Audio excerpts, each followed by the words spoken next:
In order to make money, Lu Jiangxi dropped her guard seeing Zhu Ying's helpless look. Welcome. Today we tackle big topics. To prevent Zhu Ying from running away, she even left a 30,000 deposit, but the moment she stepped into the restroom, Zhu Ying pulled a fast one. Sickly little punk, you really are a piece of work. As she directed Zhu Ying to the room across, it was packed with girls her age and a rainbow of outfits. Clearly, this was no ordinary inn. After changing outfits, Zhu Ying returned to the former room only to find the entrance jam-packed with people swapping cash for tokens and chips. Everyone in the room looked tense, but Zhu Ying didn't linger. She headed straight for the corner phone, and after getting a thumbs up from the boss, she sauntered to the window and said, "I bet you've all been waiting. Today, I'm here to dish out a spectacular lineup starting from the heart, the strongest liver, stomach, and guts all in perfect blood order. If you want in, grab a number and shout out your price. And when you come inside, please pay in a creative way through a trade-in." When they heard an ordinary person was on the auction block, the crowd lit up, instantly pushing Lu Jiangxi to the front, limbs all tied up. Her eyes covered. In the eager gaze of the crowd, the doctor labeled her organ locations while the customers were buzzing with excitement. Subtitles. Zhu Ying began the auction. The first kidney's bid hit 90 million right away. Just before the gavel fell. "Doctor, please don't keep giving me money anymore. My dad has already handed over the cash. I seriously have no clue what to do, bro. It's all good here, don't you think? This is all I have. I can't get home without cash. For goodness sake, just stop. Please move. You've given away all your produce. Let's wrap this up. Let's do it. 1, 2, 3, 4. What are you giving me for these limbs? Let's hear it." Price soared to 10 million instantly. The man hesitated briefly, then raised his paddle. Lu Jiangxi's first kidney was sold to him. But just when Zhu Ying started on the second kidney, a ruckus erupted from the back. When Zhu Ying learned the man lacked money, she wanted to help and sent a colleague for a loan contract. He didn't disappoint her. He signed without a second thought, not caring about any organ trade-offs. To calm the crowd, Zhu Ying first sold the first kidney at a 10% discount, then started the bidding for Lu Jiangxi's second kidney. Before she finished, a customer asked Lu Jiangxi's age.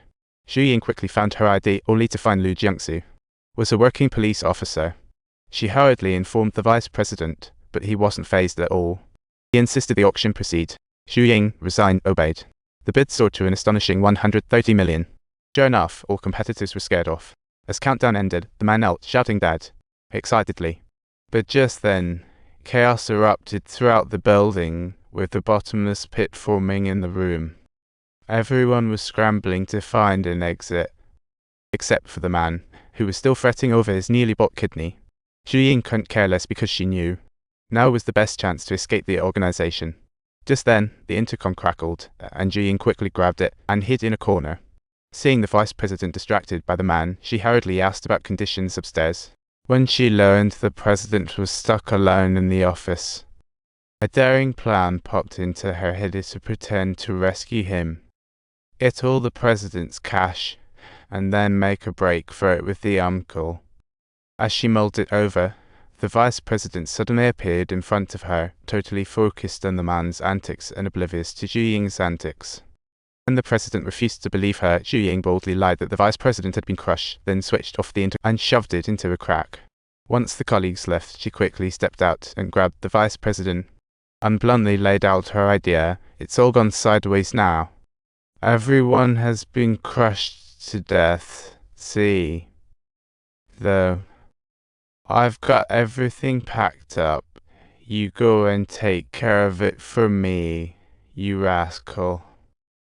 Just then, the house trembled again, and Lu Jiangxi and her bed began to slide toward the pit. The vice president's rebellious thoughts flickered in his mind. But just as Zhu Ying thought her plan was working, the vice president yanked her down into the pit. Luckily, the pit turned out to be filled with water, so Zhu Ying wasn't hurt. Before she could catch her breath, a pair of hands pulled her from the depths. Looking into the face of a fierce man, Zhu Ying stumbled back, terrified. Although she had never been here before, she had heard colleagues talk about how the president kept 2 freaks at the very bottom. Officially calling them his adopted sons, they were actually there to handle the mess after the auctions. Are you part of the crew? She thought, yikes. I'm really setting the vibe. Subtitles. What's unexpected is that the man picked up an iron rod and walked over, leaving Zhu Ying at a complete loss. From their conversation, it's clear the long-haired man was drunk, skipped limb cutting to avoid trouble, jammed the machine, and got the heavy-set guy beaten by the boss. As this conversation unfolded, the long-haired man stormed toward the heavy guy, and just like that, they got into a brawl. The long-haired man was clearly no match for the heavy-set guy, getting thrown to the ground and then absolutely pummeled by the machine. Worried that the two might direct their rage towards her,